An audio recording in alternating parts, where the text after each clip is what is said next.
Magnus Carlsen and Viswanathan Anand are two names that demand incredible affection and reverence within the chess community. These two champions have made an everlasting stamp on the global chess game during their careers. The two champions have competed against one another a number of times throughout their careers, with Carlsen typically emerging victorious. On the other hand, it was the encounter between the two of them that definitively established Carlsen as the best chess master in the entire world.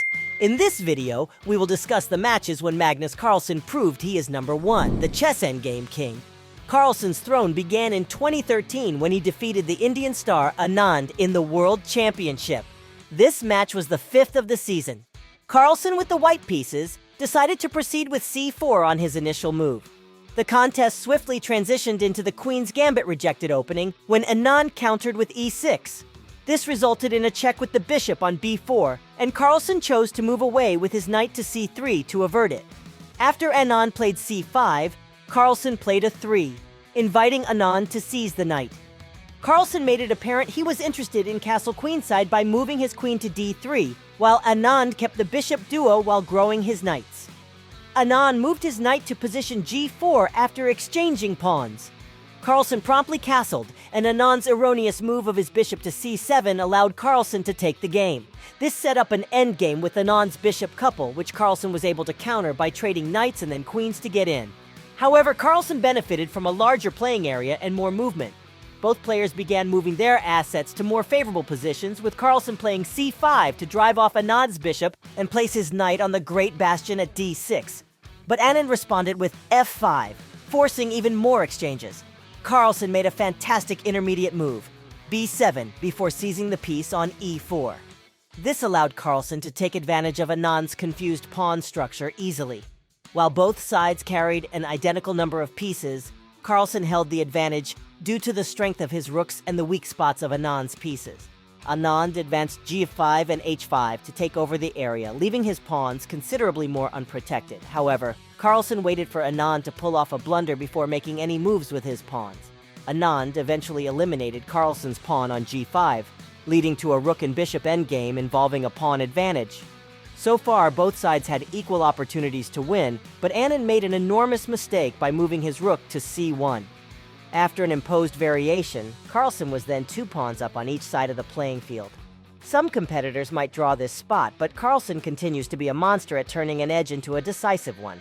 After the move h4, Anand's defenses against both pawns sank, and he gave up. Because of this, he was eventually nicknamed the Endgame Lord. The global recognition match of Carlsen and Carlsen's worldwide fame derives from his repeat with Anand in this tournament. The game continued with Carlsen having white and opening with e4, drawing a Sicilian defense from Anand with c5. Carlsen had excellent command of the center and was prepared to castle after a few shifts, while Anand lagged marginally in growth but still held the bishop duo. The hedgehog creation, which Anand imitated with knight f6 and later e6, is a methodical strategy that can lead to gradual strategic advantages over time. Anand castled, while Carlsen placed his knight in the middle. Carlsen moved his knight to c6 to capture the bishop. Despite Anand's decision to part with Carlsen's formidable bishop, the game continued to trend toward a draw as additional pieces were removed from the surface. Anand had the opportunity to launch a kingside assault after rook e3, and chose to do so by playing g5. Instead of actively attacking, Anand played a more cautious rook to d7, but Anand made a critical mistake by moving his queen to g5, allowing Carlsen to use e5 and take the pawn on d6. Anand regained control of the pawn, but only by exchanging away all of his strong pieces. As more components left the board, it was becoming increasingly difficult for Anand to prevail in the match. The players drew in their kings and began rearranging their knights. Carlsen held a pawn lead on the queen side while having equal components, enabling him to position himself for the victory. After calculating for 30 minutes, Carlsen opted to play a version in which he sacrificed his knight, but still had time to build a new queen, while Anand also made a queen. It was sufficient for Carlsen to score a draw in the match with 3 pawns for the knight. The match was over as soon as Carlsen discovered an opportunity to switch queens, as Anand lacked the necessary pieces to checkmate Carlsen's king. After 65 moves, Anand took the last piece for a draw. After a handshake between the players, Carlsen, aged only 22 years old, was crowned world champion. That's all for this video. Leave your thoughts on this moment. Also, take a minute out and subscribe to our channel. Stay tuned. See you soon.